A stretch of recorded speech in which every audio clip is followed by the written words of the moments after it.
Bonjour à toutes et à tous. Merci d'avoir rejoint le cycle de conférences organisé par la mission Coteaux, Maisons et Caves de Champagne au patrimoine mondial. Ce cycle de vidéos, ouvert à tous, permet de se familiariser avec ce que l'UNESCO appelle la valeur universelle exceptionnelle. La VUE est la pierre angulaire d'une inscription sur la liste du patrimoine mondial. Il s'agit de démontrer la singularité d'un bien pour pouvoir être inscrit. Ça ne suffit pas, mais ça, c'est obligatoire. Alors, dans ce cycle, je vous propose de découvrir un catalogue d'une trentaine de vidéos d'ores et déjà disponibles. Vous pourrez ainsi noter les numéros des conférences qui entrent dans vos centres d'intérêt. Histoire, environnement, art, inscription, géopolitique, patrimoine mondial, sciences, œnologie, il y a vraiment pour tous les goûts.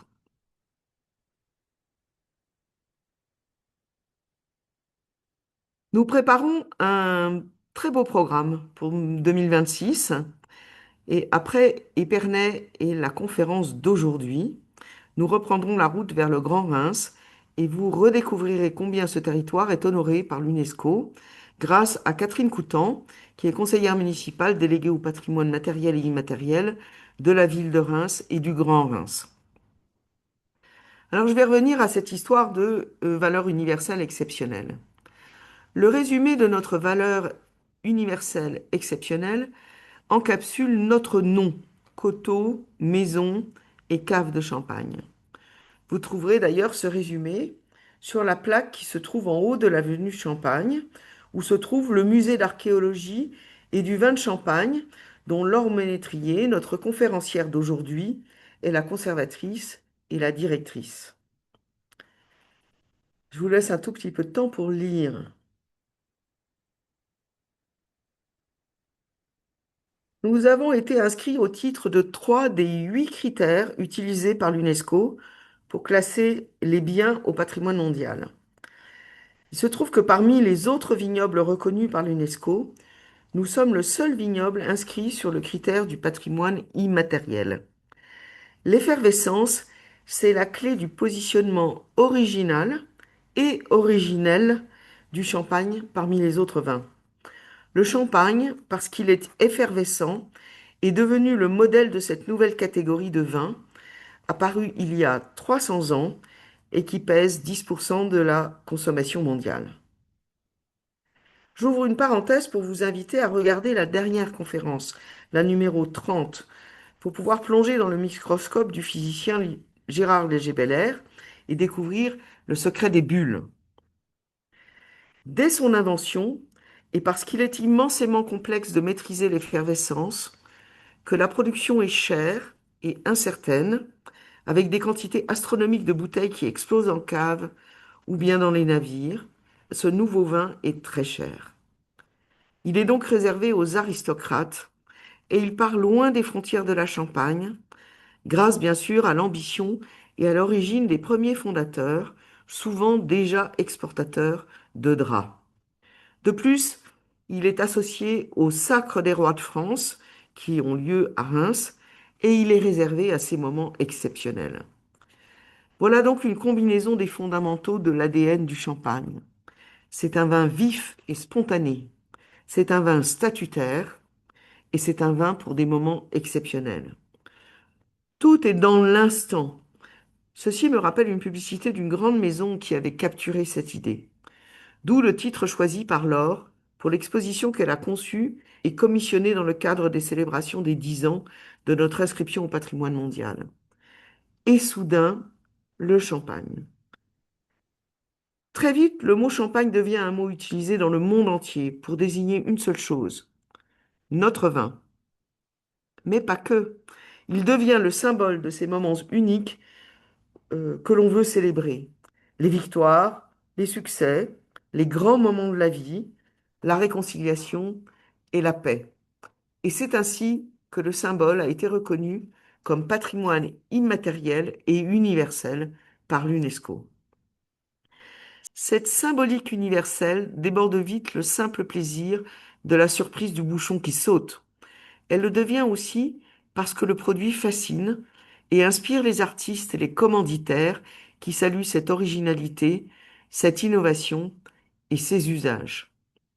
C'est cette histoire que l'exposition raconte et dont Laure va nous dévoiler les intentions, les coulisses et les pépites. Avant de vous raconter cette richesse symbolique, j'aimerais revenir sur l'année 2025 qui vient de se refermer. Quelle année! Quelle année que cette année du 10e anniversaire de l'inscription! Il y avait là un paradoxe. Le champagne est traditionnellement le témoin par excellence des anniversaires. Et en cette année des 10 ans, c'est la Champagne que l'on allait fêter. Alors, et parce que c'est notre ADN profond, nous avons célébré aux quatre coins de la Champagne, et même au-delà, puisque les bureaux du comité Champagne se sont emparés du 10e anniversaire pour revendiquer encore et encore qu'il n'est de Champagne que de la Champagne. Et redire qu'elle est inscrite à l'UNESCO, c'est bien entendu défendre encore mieux notre appellation contre les usurpations du mot Champagne.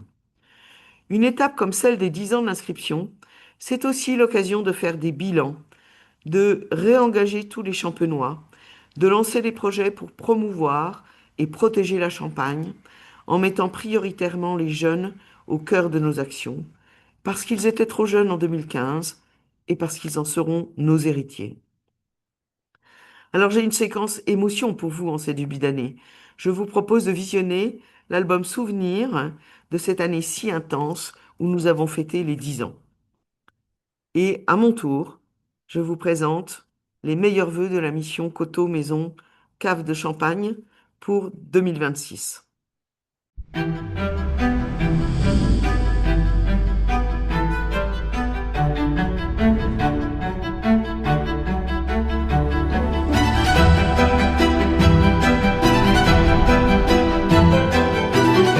Il y a 10 ans, la Champagne était en fête. L'UNESCO inscrivait ses coteaux, ses maisons et ses caves au patrimoine mondial. Elle la révélait au monde entier et à elle-même. Depuis 10 ans, la Champagne s'ouvre, évolue et s'embellit. Nous tous, champenois, pouvons en être fiers.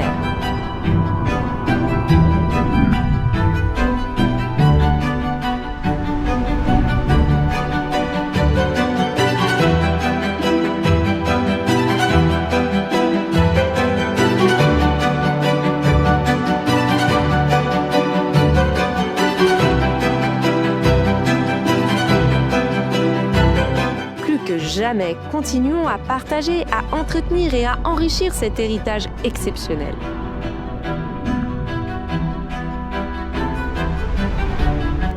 Restons rassemblés et engagés pour assurer tous les succès à la Champagne et la transmettre aux générations futures.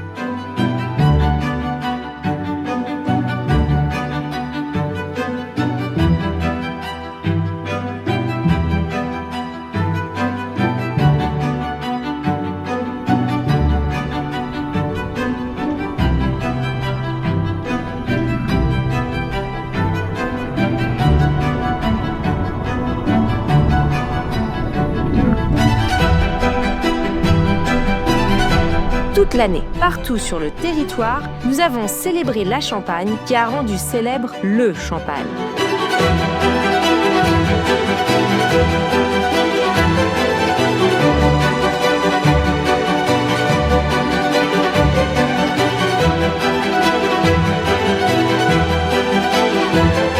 Vive le Champagne qui pétille dans nos verres, vive la Champagne qui pétille dans nos cœurs. Et comme le disait Pierre Cheval le 4 juillet 2015 à Beaune, bonheur et champagne pour tout le monde.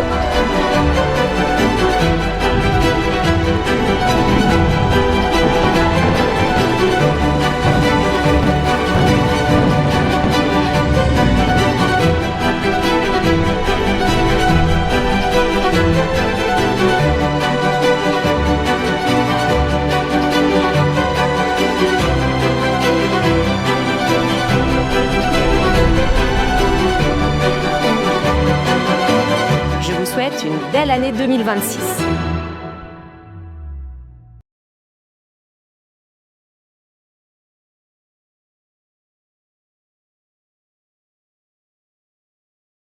Il est temps de vous présenter notre conférencière, Laure Ménétrier. Diplômée de l'école du Louvre, Laure est historienne de l'art, ancienne directrice du musée de Beaune et actuelle conservatrice et directrice du musée d'archéologie régionale et du vin de Champagne depuis 2020. Elle a d'ailleurs participé et parfois initié des événements partagés entre Bourgogne et Champagne en cette année de double anniversaire pour nos deux inscriptions jumelles, inscrites le 4 juillet 2015.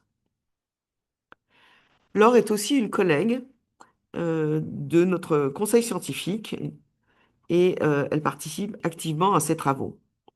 À l'occasion des 10 ans et aussi des 100 ans de l'avenue de Champagne, elle a conçu et commissionné l'exposition dont nous allons découvrir quelques facettes.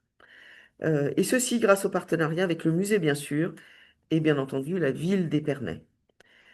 Laure, à toi la parole et à nous les coulisses de ton exposition.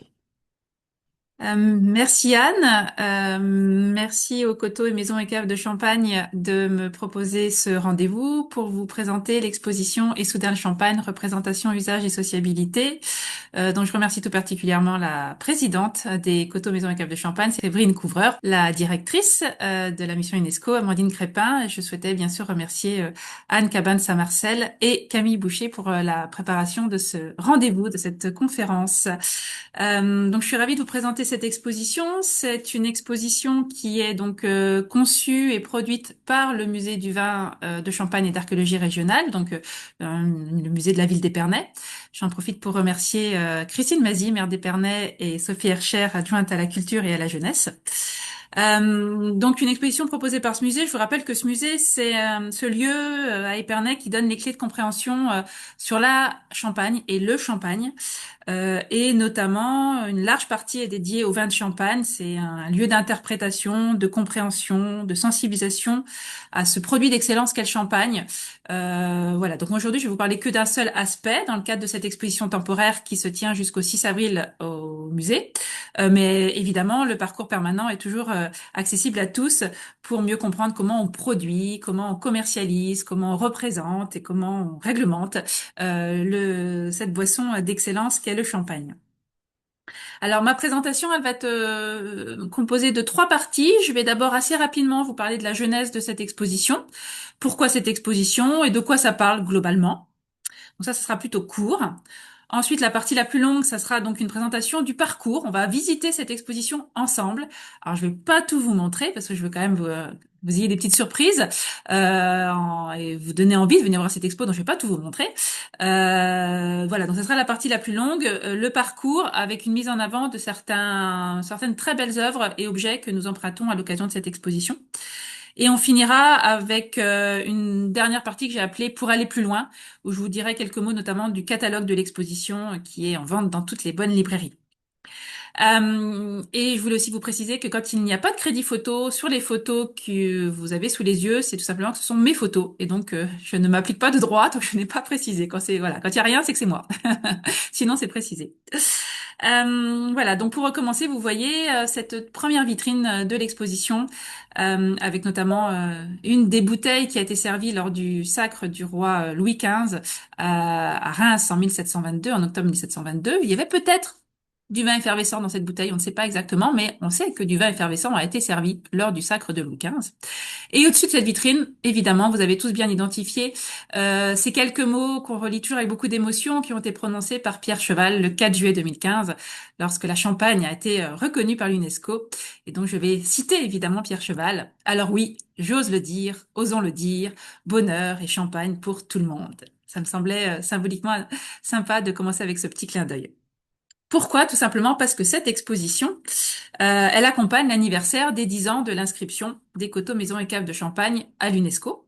Alors, c'est pas une exposition qui explique pourquoi on est inscrit à l'UNESCO, c'est pas une démonstration du tout de l'inscription, mais l'exposition accompagne cette année de célébration, elle dépasse un petit peu puisqu'elle se tient jusqu'au 6 avril 2026.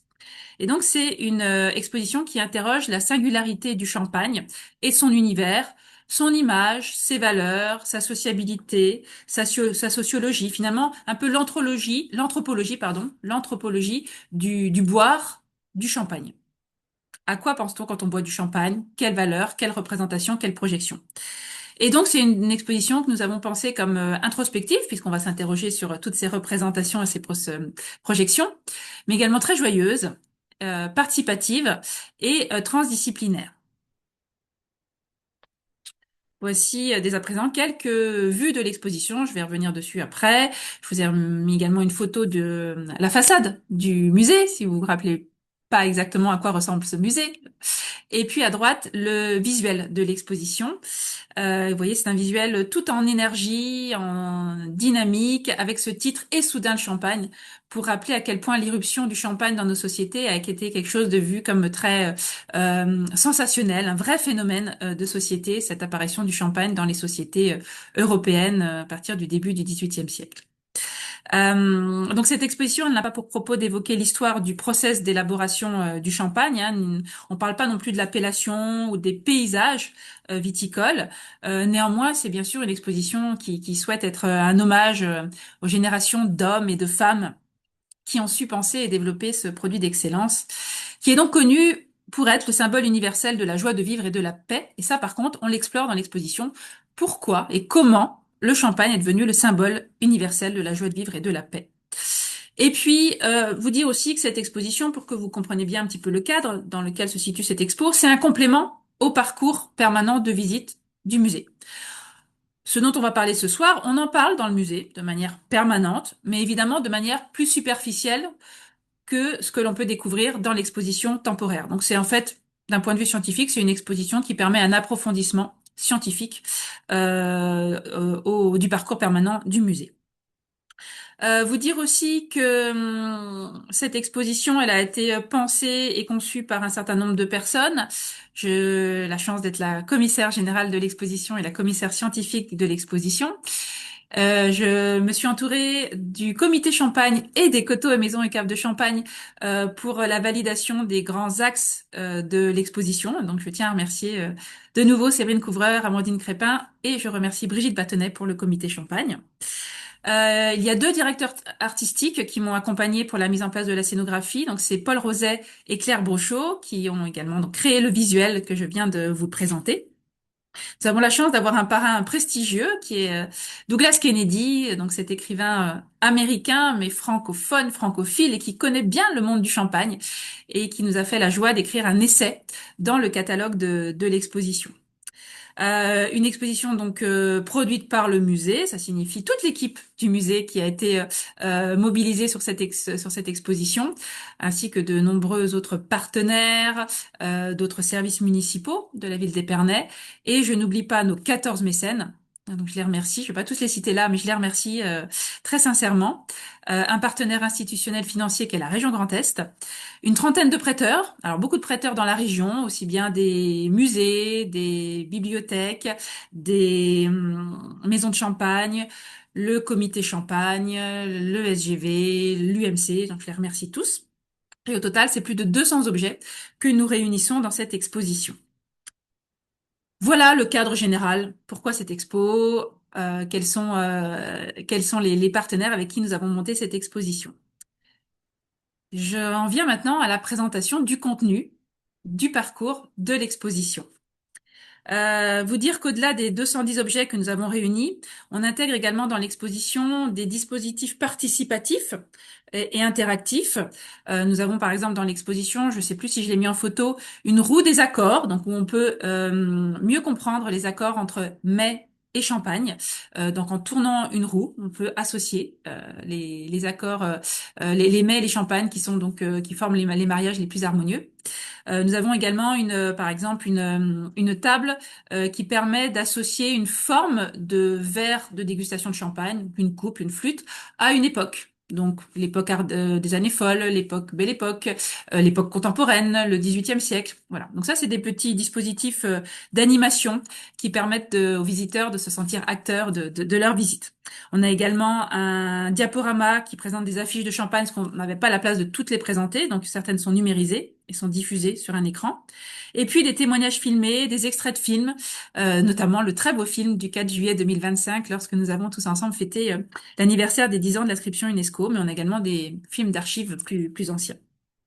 Et puis vous dire aussi, avant de dérouler le fil de ce parcours, qu'il y a tout un parcours qui est proposé pour les plus jeunes, pour le jeune public. Donc, vous l'aurez compris, évidemment, l'idée, c'est de que les familles puissent venir visiter cette exposition et que pendant que les parents s'intéressent un peu plus à cette boisson qu'est le champagne, pour les enfants, on leur propose d'autres formes de découverte où ils vont à peu près découvrir tout, sauf le produit lui-même, puisqu'évidemment, c'est un produit alcoolisé et qu'on ne tient pas à évoquer cet aspect-là auprès des enfants. Donc, on donne des petits sacs d'exploration à l'accueil dans la première salle de l'exposition. Et donc, les enfants peuvent sentir des arômes et essayer de deviner ce que c'est comme arôme.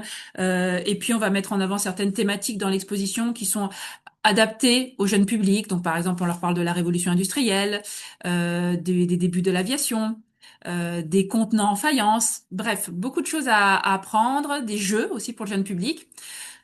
Donc, tout cela autour voilà, de ces thématiques qu'on aborde dans l'exposition, sans parler précisément du champagne. L'exposition est conçue et structurée en trois parties, trois axes. Donc, le champagne, une cérémonie et un art de vivre. Le champagne, un vin de la générosité et du partage, et le champagne, une image de la modernité. Donc, ce sont ces trois axes que je vais vous présenter maintenant. Mais avant cela, lorsque on commence la visite de cette exposition, on découvre une grande composition qui réunit des images, des citations. Donc vous pourrez découvrir des citations d'Amélie Nothomb, de Gustave Flaubert, des citations de Ian Fleming, des citations de Philippe Etchebest, et j'en passe. Donc des citations qui permettent de voir comment ces personnalités appréhendent le monde du champagne. Est-ce que pour eux c'est plutôt la fête, la gastronomie, l'art de l'hospitalité, l'art de recevoir. Et donc très vite, avec ces citations et ces images, on se rend compte que le champagne a une image plurielle, polyphonique, où vont être associées des valeurs qui peuvent parfois sembler antinomiques. Par exemple, le champagne, c'est l'élégance, c'est le raffinement. On a une représentation, une reproduction d'une peinture dans un grand restaurant à la fin du 19e siècle. Donc c'est au pavillon d'Armenonville dans le bois de Boulogne. Donc là, c'est vraiment le monde de la haute gastronomie. Et puis dans le même temps, on va avoir une reproduction du tableau de Manet, Les Folies Bergères, où là, on est dans une ambiance plus populaire. Donc c'est ça le champagne, c'est à la fois l'élégance et la popularité. On voit très vite aussi que le champagne, c'est à la fois la recherche de distinction, de sophistication et en même temps d'universalité, que ça parle à tout le monde. Le mot champagne est d'ailleurs sans doute le mot français le plus connu au monde. Voilà, on voit que le champagne est une source d'inspiration pour les artistes. Voilà, donc beaucoup de choses à découvrir dans cette première composition de manière à ce que le visiteur puisse être immergé et puisse lui-même se dire, bah, finalement, le champagne, c'est quoi pour moi? Est-ce que c'est Marilyn Monroe? Est-ce que c'est James Bond? Est-ce que c'est un petit moment à passer avec mes amis ou en famille quand je fête mon anniversaire? Ou est-ce que c'est le monde de la boîte de nuit? Voilà. Ces différents univers qui se rencontrent ou non, mais qui sont tous liés au champagne. Le premier axe, c'est le champagne, une cérémonie et un art de vivre. Vous avez d'ailleurs là une vue partielle de ce premier axe, donc avec la salle principale qui évoque cet axe. Vous voyez que nous avons donc ce très beau tableau. Alors c'est une très grande peinture, un très grand format, qui présente un dîner bourgeois au début du XXe siècle. Alors là, on le voit pas trop sur la photo, il faudra venir voir l'expo en vrai, mais on voit que le champagne est positionné comme un élément de la modernité et du raffinement, et que pour la bourgeoisie, la haute bourgeoisie au début du XXe siècle. Pour réussir un dîner, il faut avoir des belles nappes brodées, de l'argenterie Christofle. Il faut même avoir, si possible, ces corbeilles jardinières qui sont au centre de cette table et qui sont électriques. Donc ça, c'est le comble de la modernité, l'électricité qui rentre à table. Et puis, il faut avoir, au moment du dessert, avec sa corbeille de fruits, du champagne servi dans des coupes. Et ben avec tout ce que je viens de vous dire, je vous ai dit plein de choses qui sont en fait les thématiques dont on parle dans cette première axe. C'est ce champagne. À quel moment le consomme-t-on? Avec qui? Dans quoi? Dans quel contenant? Et est-ce qu'on le consomme quel produit consomme-t-on finalement? Et dans quel temps, à quelle température le consomme-t-on? Donc c'est ça, ce premier axe, c'est les usages de consommation du champagne, les modes de consommation, puisqu'évidemment il y a eu des grandes tendances qui se sont succédées pendant longtemps, comme on le voit avec cette peinture, mais on peut également le voir, je vais tout de suite vous le montrer, avec ce que vous avez au centre de cette composition, où il y a plusieurs images. Donc l'image au centre, vous voyez une reproduction d'une peinture qui présente Sarah Bernard dans son salon d'hiver. Elle reçoit des amis et elle consomme du champagne avec le dessert. Donc ça, c'est ce qui va se faire pendant très longtemps. On consomme le champagne avec le dessert. Et puis, progressivement, on va plutôt le positionner, si on faut imaginer au cours d'un repas, on va plutôt positionner le champagne au moment de l'apéritif, ce qui se fait encore beaucoup. Nous parlons aussi de dans cet axe des liens entre champagne et gastronomie. Finalement, est-ce que le champagne, depuis longtemps, on le consomme à différents moments du repas? Avec l'entrée, avec de la viande, avec du poisson, avec du fromage. Nous revenons sur toute cette histoire grâce à des représentations picturales, grâce à des menus, bien sûr. Bien sûr, ce sur quoi nous assistons beaucoup, c'est que le champagne, contrairement aux autres vins, la grande originalité du champagne, vu que très vite ça va être le vin de la fête, le champagne se consomme surtout en dehors du repas. Ça, c'est sa vraie singularité. Tous ces moments un peu uniques, que ça soit un anniversaire, euh, un mariage, un moment d'exception dans une vie, on va marquer ce moment au champagne. Cet axe permet également de parler des contenants. C'est toujours la fameuse question, la coupe, la flûte, c'est quoi le meilleur contenant pour déguster du champagne? Donc nous répondons à cette question en présentant notamment des verres qui sont aujourd'hui les verres recommandés pour bien apprécier les arômes et la bulle de champagne. Et comme vous le verrez, ce n'est ni la coupe ni la flûte qui sont aujourd'hui recommandés. Toutefois, nous revenons justement sur toute cette histoire des contenants. Donc vous pourrez découvrir des superbes verres, notamment de la collection de la Maison Belle Époque de Perrier-Jouët, donc des super verres d'époque Art Nouveau, je pense notamment à des verres d'Émile Gallet ou Tiffany's, qui montrent justement comment toutes ces cristalleries, ces verreries ont été inspirées par le monde du champagne. Vous verrez des pomponnes, vous verrez des blidas, vous verrez des seaux et des rafraîchissoirs. Et je vous en montre tout de suite un exemple. Là, vous avez sous les yeux, en haut, vous avez un rafraîchissoir, donc en faïence de Strasbourg, qui nous rappelle que pendant longtemps, c'était la grande question, c'est que le champagne, il fallait le boire frais. C'est toujours bu frais. C'était d'ailleurs une des nouveautés, hein. Il se boit beaucoup plus frais que les autres vins. Comment va-t-on le maintenir au frais? Il y avait plusieurs possibilités. Il pouvait y avoir des petits meubles rafraîchissoirs dans lesquels on plongeait les bouteilles. Et puis, il y avait ces contenants qu'on positionnait sur la table qui permettaient de rafraîchir le verre, de rincer d'abord le verre. On le positionnait à l'envers et on le versait dans de l'eau glacée. Ça permettait donc de le rincer et de le rafraîchir. Et puis apparaît ensuite un autre objet qui est le seau à champagne. Donc là, vous découvrirez des très beaux seaux dans l'exposition. J'ai notamment en tête un seau de Philippe Starck qui est très drôle, très ludique, comme sait le faire Philippe Starck. Là, j'ai choisi de vous montrer le seau d'un enfant du pays, puisque c'est un seau que l'on doit à René Lalique, qui est né, comme vous le savez, à Aix-Champagne. Il a souvent été inspiré par sa région natale, et donc là, notamment pour ce seau, c'est un seau qui possède un décor feuille de vigne et qui appartient aux collections du musée d'Épernay. Et puis au centre, j'ai pas résisté à vous montrer ce verre que j'adore, puisque c'est un verre qui, lorsque vous le prenez pour consommer du champagne, vous permet de choisir si vous préférez déguster ce champagne dans une flûte ou dans une coupe. Puisque si vous retournez, vous voyez ce verre, il peut faire office à la fois de coupe ou de flûte. Et c'est un très beau verre du début du XXe siècle que l'on doit à une fabrique de verre de Silésie, donc dans l'est de l'Europe, la Josephinenhütte.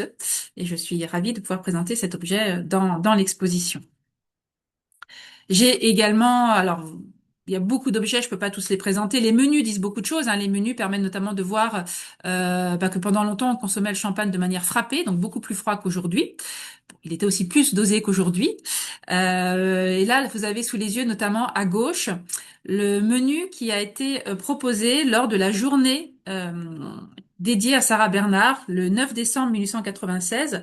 Le tout Paris, ce jour-là, se retrouve au Grand Hôtel à Paris pour célébrer la divine Sarah Bernard. Il faut imaginer que Sarah Bernard, c'est comme le sont certaines influenceuses aujourd'hui, c'est une vraie star. Elle a vraiment su construire son image, l'image de cette donc divine. Elle adore le champagne, Sarah Bernard. Et donc lors de cette journée qui réunit par exemple Victorien Sardou, Edmond Rostand et donc le tout Paris, lors de cette journée, il faut imaginer Sarah Bernard qui arrive avec une robe fourreau blanche brodée d'or. Il y a un décor forcément très théâtral qui l'accueille, avec des corbeilles de roses, des cristaux, des fleurs lumineuses, un dais de velours bleu. Donc c'est vraiment la totale en termes de décoration. Et lors du menu, on sert du champagne de Venoge frappé. Et voilà, c'était un très beau menu qui est, précisons-le, dessiné par un artiste qui était proche de Sarah Bernard, Alphonse Mucha. Je voulais aussi vous dire que dans ce premier axe, on parle des tendances de consommation actuelles du champagne. Il y a des choses qui évoluent, sans doute l'avez-vous remarqué, que le champagne se fait beaucoup plus diversifié depuis un certain nombre d'années, ce qui lui permet de trouver sa place durant tout le long du repas.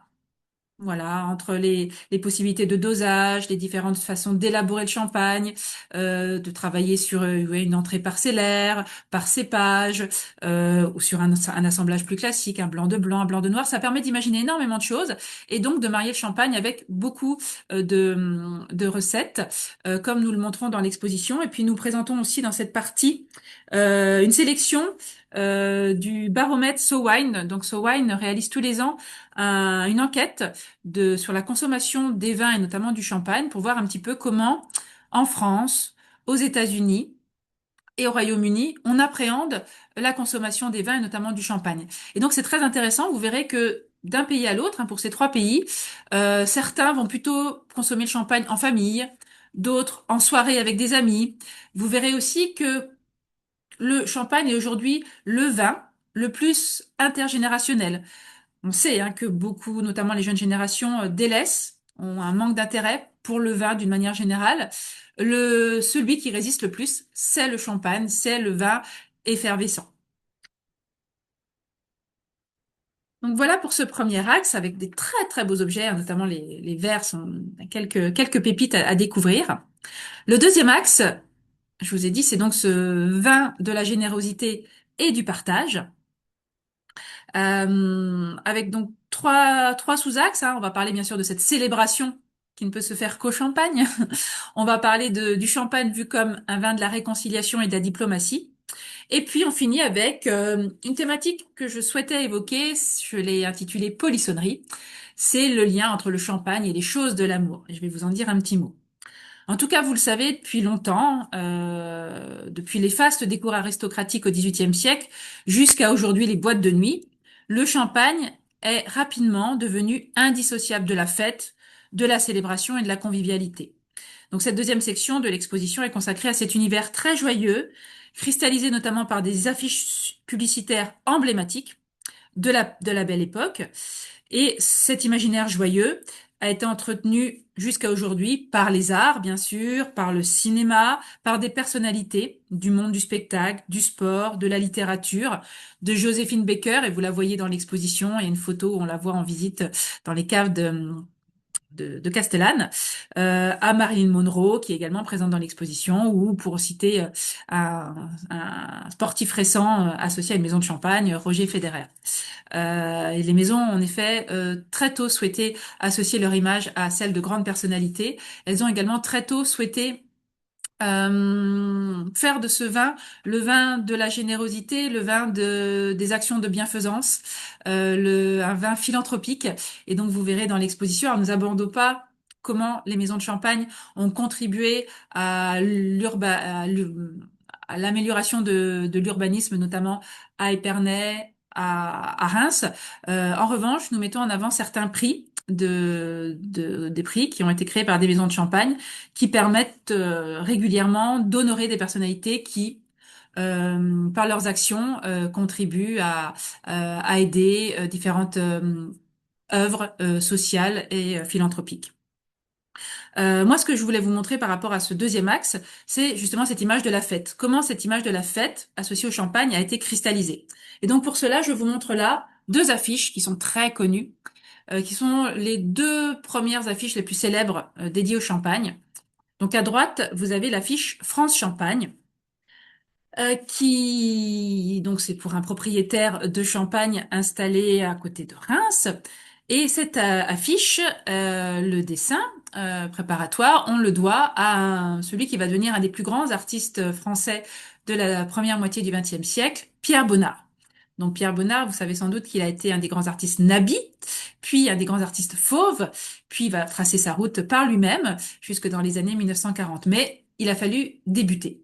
Et surtout, il a fallu convaincre son père que, au lieu de faire des études de droit, une carrière de droit, il pourrait devenir un grand artiste. Et donc, on est là en 1890. Il reçoit cette commande pour France Champagne. Et donc, il réalise ce dessin qui a donc donné lieu à cette affiche qui a, il faut imaginer, elle était placardée partout dans les rues de Paris. C'est quoi? Que voit-on, hein? Je vous rappelle, on est en 1890-91. On voit cette jeune femme très gaie, très joyeuse, qui tend sa coupe de champagne et qui tient de la main gauche un éventail. Et de cette coupe de champagne déborde la mousse de champagne qui vient envahir, occuper toute la partie inférieure de cette composition. Une jeune femme plutôt glamour, avec un décolleté profond. Et vous voyez la ligne qui dessine cette jeune femme, et la mousse, c'est une ligne très sinueuse. Donc là, vous voyez que Pierre Bonnard, il est inspiré par les estampes japonaises. On imagine bien ce vers quoi il va évoluer par la suite stylistiquement. Vous voyez aussi que la manière de, si vous me permettez l'expression, de caser les lettres du France Champagne, hein, c'est assez intéressant.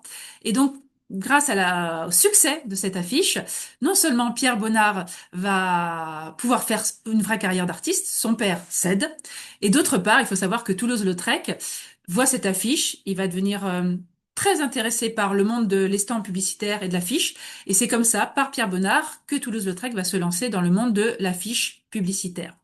Donc, en tout cas, une image très joyeuse. Et à gauche, on retrouve les mêmes éléments de la femme muse du champagne. Et donc là, elle est active, cette femme, elle sert, c'est elle qui, de sa main droite, sert du champagne dans sa flûte qu'elle tient dans la main gauche. Vous voyez qu'elle a cette coiffure tout en mouvement, très très représentative de cette époque, donc fin 19e siècle, belle époque. C'est aussi cette image que nous avions en tête quand nous avons pensé au visuel de l'exposition. Et donc là, on doit cette affiche, enfin, le dessin préparatoire, à Leonetto Capiello, dont je vous reparlerai après, et qui est peut-être l'artiste le plus célèbre au début du XXe siècle pour célébrer et vanter les vertus du champagne. Donc ces deux affiches sont présentées dans l'exposition. Pur Champagne appartient aux collections du musée d'Épernay. France Champagne appartient aux collections du Comité Champagne. Voilà, donc on est bien sur cette image du champagne, une image joyeuse, associée à la fête, associée à la séduction, associée à l'amour, et c'est ce dont je voulais vous parler pour finir de vous présenter ce deuxième axe, vous parler des choses de l'amour. Quand on parle de l'amour, on peut penser à plein de choses. Il y a l'amour romantique, il y a l'amour polisson, il y a l'amour plus sexuel, et le champagne, c'est un peu tout cela. Et donc, ça me semblait important de le rappeler dans cette exposition. Donc là, vous avez sous les yeux deux images de l'exposition. À gauche, vous avez l'extrait d'un poème que l'on doit à une grande personnalité du monde littéraire de la deuxième moitié du XVIIIe siècle, mais également une grande personnalité du monde politique et diplomatique, le cardinal de Bernis. Il était proche de la marquise de Pompadour, ambassadeur de France à Venise, et il a écrit ce poème sur le champagne. Alors je ne le lirai pas ici, je vous laisse venir le découvrir, mais vous verrez que ce n'est même pas coquin, c'est très sexuel, et il propose une analogie que je vous laisserai découvrir. Et à droite, une affiche que j'aime beaucoup, qui appartient aux collections du musée, le champagne de la Jarretière, donc c'était le nom de ce champagne, et vous voyez à travers le visuel, le motif de cette affiche, et également la petite phrase, le petit slogan qui est écrit en dessous, que en achetant une bouteille de champagne de la Jarretière, on nous offrait une paire de jarretières. Vous voyez, c'est tout un programme. où on est bien dans cet imaginaire de la séduction, de l'amour et, disons-le, du sexe. Donc c'est une thématique que nous développons ici. On parle du champagne pour les amoureux, du champagne romantique. Je vous l'ai pas mis là, mais il y a des très jolis dessins de Raymond Penet. C'est vraiment délicieux avec des repas, des dîners aux chandelles où évidemment le champagne est présent.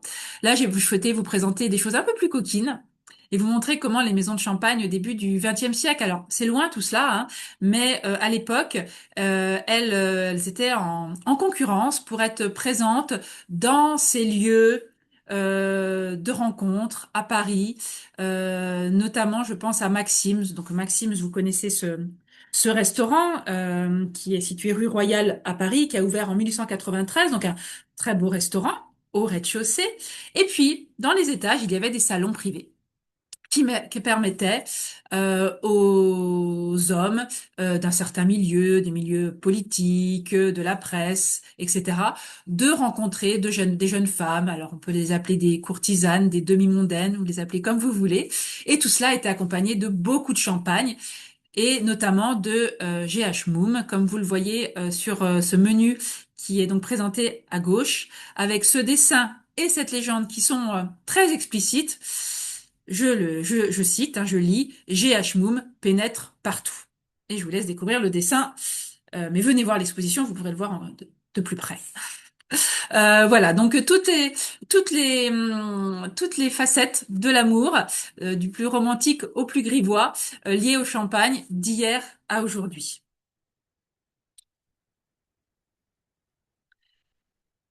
Voilà. Et puis je vous l'ai pas dit, mais on parle également dans le deuxième axe du champagne comme une arme diplomatique, un outil de réconciliation, un outil diplomatique. Le champagne est forcément présent dans les grands dîners offerts par la République française. Il y a toujours du champagne. Il y a en général d'autres grands vins, d'autres grandes régions viticoles, mais celui pour lequel on sait qu'il sera toujours présent, c'est le champagne. Donc on a quelques menus qui le rappellent, et puis également quelques dessins humoristiques qui détournent justement cette image du champagne diplomatique, qui sont très très drôles. Je les ai pas présentés là, mais venez les voir. Le troisième axe de l'exposition, et donc dernier axe de l'exposition, c'est le champagne, une image de la modernité. Donc ça me tenait tout particulièrement à cœur. C'est en fait une réflexion sur le caractère innovant du champagne du 19e siècle à nos jours. Ça, vous le savez, hein, mais le champagne au XIXe siècle connaît un essor exceptionnel. Les expéditions de bouteilles sont multipliées par 10 en quelques années. Et évidemment, ce champagne, au cours du XIXe siècle, il va énormément se perfectionner. C'est le siècle de la révolution industrielle, c'est le siècle des progrès œnologiques. On comprend beaucoup mieux ce qui se passe dans la bouteille. Alors, y compris pour du vin tranquille d'ailleurs, hein, mais alors encore plus pour du vin effervescent, cette prise de mousse, le rôle des levures, du sucre, c'est au XIXe siècle qu'on va comprendre tout ça. C'est ce qui va permettre de perfectionner le process d'élaboration du champagne. Donc le champagne, il est vraiment basé sur cette idée de la modernité. Et puis c'est aussi la modernité et le dynamisme entrepreneurial. Pensez à tous ces directeurs de maisons de champagne qui sont comme des directeurs de start-up à l'époque. Ils ont tout à conquérir. Ils vont conquérir ce process d'élaboration, ils vont conquérir des marchés à l'international, ils vont conquérir le monde de l'affiche publicitaire, ils vont conquérir énormément de choses. Et donc, c'est ce qui explique que vu que dans l'ADN du champagne, il y a cette idée de la modernité, le champagne va s'associer à tout ce qu'il y a de nouveau dans ces sociétés européennes du 19e siècle qui sont, c'est une époque importante, le 19e siècle, c'est une époque de rupture, c'est les débuts de la société du temps libre, du divertissement, c'est le début des pratiques sportives amateurs et professionnelles, c'est le début de la photo, du cinéma, de l'affiche publicitaire, l'explosion de la presse, les débuts des grands magasins et donc de la consommation de la consommation de masse. C'est l'invention de nouveaux lieux de la vie sociale, les grands restaurants, les cabarets, les lieux de music hall, de café-spectacle. Et dans tous ces lieux, il y a le champagne. Et il est comme dans un poisson dans l'eau. Donc c'est ce que je vais vous montrer là. Donc là vous avez une vue, alors on voit pas tout, mais quand même une bonne vision de ce troisième axe. Je vais vous montrer en particulier, pour commencer, Le premier, le premier lien très important quand on parle de la modernité du Champagne au 19e siècle, c'est le lien avec les expos universelles. Donc, vous savez que les expos universelles, donc les grandes expos, si j'essaie de donner un cadre chronologique, disons de la deuxième moitié du 19e siècle jusqu'à aux années 1930, c'est l'expression du triomphalisme commercial, industriel.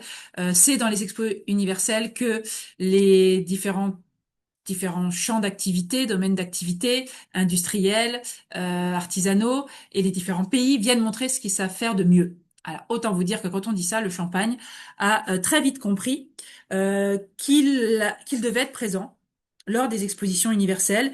Il va s'imposer comme un ambassadeur de la France, reflète son art de vivre et de son excellence artisanale. Alors oui, je l'ai pas mis en image. Je vais quand même le citer parce qu'on l'a tous en tête. Expo universelle Champagne, on pense à 1889 et bien sûr à Eugène Mercier qui fait voyager cette immense foudre, ce foudre géant tiré par 24 bœufs qui est donc sculpté, décoré et qui va partir d'Épernay pour arriver jusqu'à Paris dans cette exposition universelle de 89. Il va faire sensation à ce foudre. Néanmoins, il a une rivale qui est la Tour Eiffel. Et c'est une belle rivale, la Tour Eiffel. Voilà. Et le Champagne va retrouver la Tour Eiffel lors de l'exposition de 1900. Donc c'est ce que vous avez sous les yeux. Là, je vous montre. Je voulais d'abord vous montrer ce qu'a été l'exposition universelle de 1900. C'est des chiffres qui nous semblent énormes aujourd'hui. C'est 50 millions de visiteurs. Je crois que les JO à Paris l'année dernière, en 2024, c'était 13-15 millions. Donc là, en 1900, on est à 50 millions de visiteurs qui viennent découvrir ce Paris métamorphosé, le Paris de la modernité. C'est le métro, c'est des tapis roulants qui permettent d'apprécier des paysages urbains, c'est l'électricité, c'est le cinéma. Tout ça, c'est l'Expo universelle de 1900. Et donc, le Champagne est au rendez-vous.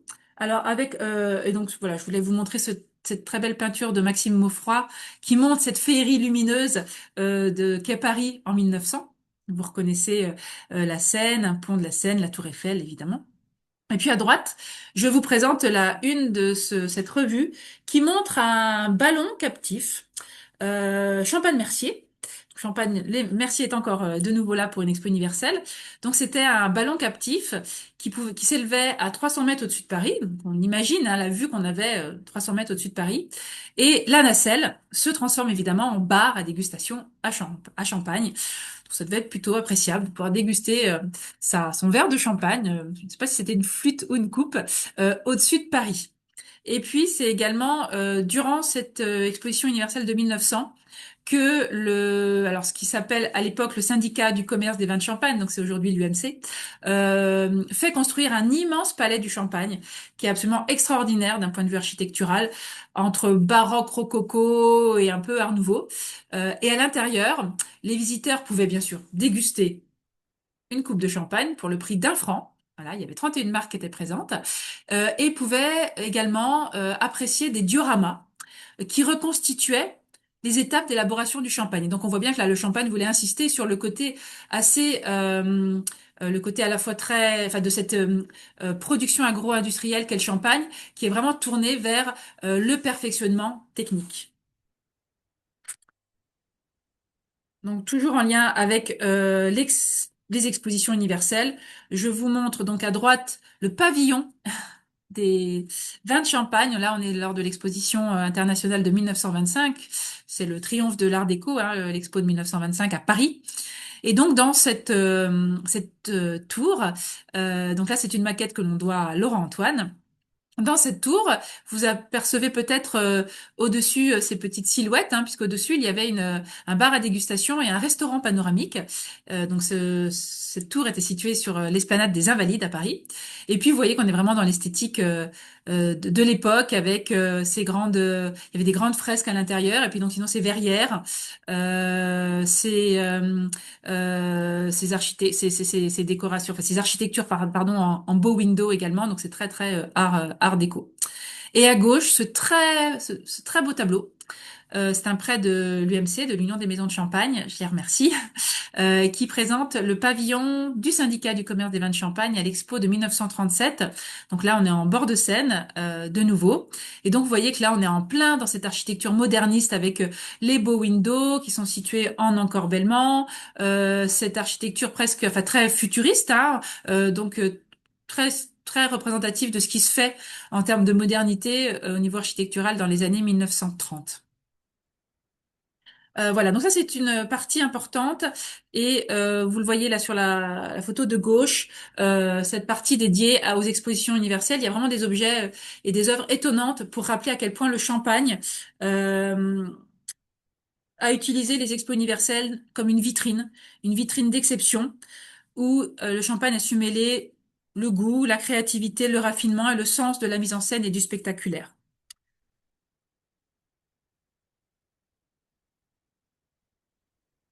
Dans cette dernière partie, nous parlons également de ces nouveaux lieux de sociabilité, ces nouvelles formes de vie sociale qui apparaissent au cours du 19e siècle. Donc les grands restaurants, les salles de music hall, les cafés-spectacles, les cabarets. Et ce qui est intéressant, c'est ce que je vous disais tout à l'heure, c'est que le champagne va se trouver bien partout. Le champagne, il est aussi bien au Pré-Catelan, donc ce très grand restaurant situé au Bois de Boulogne, euh, donc qui était ce très haut lieu de la gastronomie française dirigé par Auguste Escoffier. Et donc là, faut imaginer, c'est un lieu qui réunit des femmes très élégantes, cette clientèle masculine dandy. C'est vraiment l'art de vivre et l'art de recevoir à la parisienne dans ce qu'on sait faire de mieux. Et là, le champagne, évidemment, est présent. Mais le champagne va également être présent dans tous ces lieux situés à Pigalle. Alors là, par exemple, vous l'apercevez peut-être sur la photo de droite, il y a une petite carte postale qui présente un lieu qui s'appelle Aura Mort. Et Aura Mort, j'ai voulu vous parler de celui-là parce qu'on parle souvent du Moulin Rouge, des Folies Bergères, de l'Élysée-Montmartre. Je voulais vous parler d'un autre lieu qui était un lieu de spectacle, c'est Aura Mort, qui était situé également à Pigalle, donc un café très populaire, voilà, où où se réunissaient beaucoup d'artistes. Baudelaire était très présent fréquentait beaucoup ce cabaret. Un lieu bohème, et donc le champagne était également très présent, et d'ailleurs il est présent sur l'image de cette petite carte de ce café Aura Mort. Et donc vous voyez sur cette même photo deux autres lieux qui sont intéressants aussi et qui mettent en avant le champagne. Le Café de la Paix en face de l'Opéra. Donc là, on revient à quelque chose de très élégant, de très distingué. Et donc il y a un seau à champagne. Et puis à côté, une brasserie qui s'appelle la Place Blanche. Donc on est à Montmartre, et là on est dans les années 1950, et c'est intéressant parce que là c'est la brasserie qui se présente comme la brasserie à la mode dans les années 50. Je crois qu'il y a une mobilette, enfin voilà, il y a beaucoup d'éléments de la modernité des années 50, et il y a du champagne. Donc ça c'est ce sur quoi je voulais insister, c'est que le champagne est bien partout, et sociologiquement vous pouvez le retrouver dans des univers très variés. C'est également là que nous parlons du lien entre champagne et sport. Donc, je vais pas m'étendre ce soir, je vais pas m'étendre là-dessus, mais sachez que nous parlons évidemment du lien entre le champagne et les courses hippiques, entre le champagne et la Formule 1, le champagne et l'aviation, le champagne et les paquebots. Nous avons beaucoup d'œuvres qui parlent justement de comment le champagne a accompagné cette modernité et ces pratiques sportives. Et dans cette exposition, nous finissons avec, bien sûr, la place très importante de la communication. Comment on fait la promotion du champagne? Alors évidemment, on va pas se le cacher, on fait tout ça pour vendre du champagne, mais ça va bien au-delà. Le champagne a vraiment compris que pour construire son image, cette image de la modernité, de l'énergie, de la joie de vivre, de la séduction, de l'amour, il fallait travailler avec ce qui se faisait ce qui fonctionnait à l'époque pour avoir une image moderne. Donc les artistes qui fonctionnent bien à l'époque, l'affiche publicitaire avec cette technique qui est la chromolithographie. Donc on a des très beaux exemples dans l'exposition. On a la chance au musée d'Épernay d'avoir une des plus belles collections d'affiches de Champagne en Champagne. Vous verrez des exemples d'affiches, notamment, alors soit présentes en vrai, soit numérisées sur écran, d'Alphonse Mucha, de Leonetto Capiello, d'autres artistes que vous pouvez retrouver dans l'exposition. Je vais vous en parler. Alors juste après, je vais vous montrer quelques exemples après. Là, je prends juste quelques instants pour vous commenter ce que nous avons sous les yeux. Vraiment la photo de droite. Vous voyez Marlène Dietrich qui lève son verre de champagne. Alors c'est pas n'importe quel verre, c'est un pomponne, donc sans pied, qui lève son pomponne. Et on est là en 1963 au gala de l'Union des artistes, qui était cet événement qui avait lieu tous les ans et qui permettait de collecter des fonds pour les artistes retraités. Et le comité Champagne, donc l'interprofession du Champagne, pour assurer la protection et le rayonnement de l'appellation Champagne, a accompagné un certain nombre d'événements de ce type dans les années 60-70. Donc vous verrez par exemple des photos du Festival de Cannes dans l'exposition. Et là, donc ce que je vous montre, c'est le gala de l'Union des artistes en 1963. Donc faut imaginer, c'était une soirée durant laquelle il y avait des numéros de cirque. Et donc les artistes, vous verrez des photos de Belmondo, de Bardot, de Claude Brasseur, faisaient des numéros pour un public qui donc payait sa place, et donc les recettes allaient justement pour ces artistes, les artistes retraités.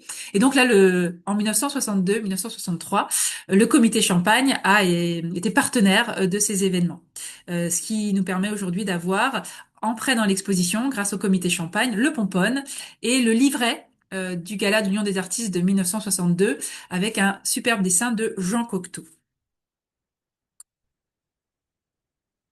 Et avant donc de parler des affiches, je voulais également vous montrer ce détail d'un plat. Donc, il faut imaginer, c'est un plat à biscuits. C'était pour y déposer des biscuits lus, donc Lefèvre Utile. Vous savez, c'est ces biscuits, ces petits beurres à festons découpés avec les angles arrondis. Donc là, avec ce que je viens de décrire, vous comprenez que l'inventeur de ce biscuit avait très bien compris qu'il fallait travailler ce produit, le biscuit, la forme et l'image publicitaire pour vraiment se différencier des autres gâteaux. Et en fait, c'est très très proche des démarches du champagne qui va également dans les différentes maisons de champagne. Il va y avoir tout ce travail pour créer un imaginaire autour d'une cuvée, des couleurs, des motifs, tout un récit autour d'une cuvée, autour d'un produit qui est certes très bon, mais qui va également se construire en termes de notoriété avec une image qui vont donc au-delà de la qualité du produit. D'où le fait que l'U et le monde du champagne ont travaillé ensemble. Et donc, vous le voyez sur ce plateau, les jeunes femmes dégustent le biscuit dans une coupe, elles trempent leur biscuit dans une coupe de champagne. C'est une œuvre que nous avons acquise il y a pas très longtemps au musée d'Épernay et que l'on doit à un artiste art nouveau qui s'appelle Eugène Martial Simas. Et puis donc, je voulais finir avec de très belles affiches. Je vous les montre pas toutes, mais je voulais vous en montrer certaines. Notamment deux affiches de l'époque Art déco, donc on est dans les années 1920-1930. Faut savoir qu'à ce moment-là, c'est une époque compliquée pour le monde du champagne et même plus globalement pour le monde du vin. Économiquement, c'est compliqué. Il y a beaucoup de marchés à l'international qui se ferment. Donc le champagne va chercher à renouveler son image. Alors on sera toujours sur l'image de la fête, de la célébration, de la séduction. Néanmoins, on va revenir à quelque chose avec des codes graphiques qui sont ceux de l'art déco. Donc ça va permettre, cette esthétique art déco, ça va permettre au champagne une rupture esthétique et d'image, mais dans la continuité, ça se fait en douceur. Donc ça sera toujours très élégant, mais plus rationalisé, plus géométrique, plus graphique. Vous en avez un très bel exemple avec cette affiche pour le champagne de Vaux, donc une maison qui est aujourd'hui dans l'Aube, mais qui est née à Épernay. Et donc vous voyez cet homme, là c'est un homme, c'est pas une femme, hein. Ça, c'est une vraie nouveauté. C'est l'homme qui assure la promotion du champagne. Il est très élégant dans son costume, très dandy. Et à l'arrière, pour asseoir cette composition, cette coupe de champagne que l'on voit positionnée de manière horizontale. Et puis, il a des lettres. Rappelez-vous ce que je vous ai montré avec Capiello et Bonnard tout à l'heure. Les lettres dansaient, elles chantaient. Là, on a quelque chose de beaucoup plus rigoureux, beaucoup plus art déco. On retrouve la même chose avec cette superbe affiche Joseph de Champagne Joseph Perrier qui appartient aux collections du musée d'Épernay sur fond bleu, un bleu éclatant. Et donc vous voyez que c'est toujours, alors là c'est la femme, c'est une femme joyeuse, mais on va avoir quelque chose de plus rigoureux, notamment dans le lettrage Champagne Joseph Perrier. Et donc cette jeune femme qui est en fait un être hybride puisque le bas de son corps est une grappe de raisin. Et comme vous voyez sur la photo de gauche, nous avons pu emprunter deux affiches à la maison Joseph Perrier et vous voyez que cette grappe de raisin, elle a toujours été présente dans la communication de cette maison, mais c'est une grappe de raisin qui a évolué et aujourd'hui, la dernière affiche, c'est un homme et non plus une jeune femme, un homme qui est en fait Joseph Perrier, le fondateur de la maison, qui est positionné assis sur cette grappe de raisin. Vous voyez que c'est des petites différences, mais qui disent beaucoup aussi des changements de positionnement, des changements d'époque aussi, hein. Le champagne est un vin de son époque et sait s'adapter aux codes et aux tendances d'une époque. De la même manière, ce que nous rappelons également dans l'exposition, c'est que depuis quelques années, le monde du champagne s'est reconnecté avec son histoire, avec son sol, avec son terroir. C'est un terme que je fais attention à ne pas trop utiliser parce qu'il est beaucoup galvaudé. Et d'où le fait que dans l'image, dans la publicité, les paysages de Champagne, la plante, la vigne sont beaucoup plus présentes que ce n'était le cas précédemment.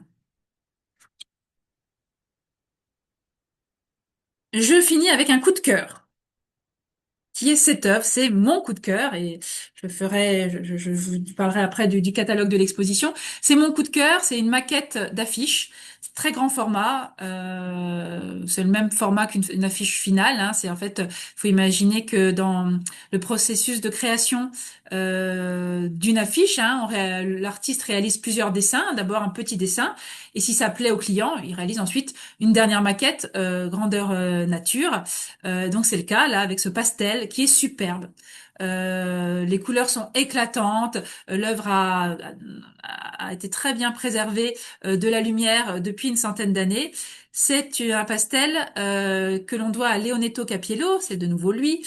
On est en 1902 et Capiello réalise cette maquette pour une maison de champagne qui est la maison Champagne Delbecq.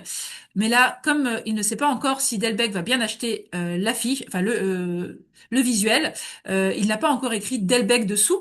Donc l'affiche finale, il y a bien écrit Delbecq, mais il faut imaginer que si Delbecq n'avait pas été content, Leonetto Capiello ainsi que l'éditeur de l'affiche auraient proposé ce visuel à une autre maison.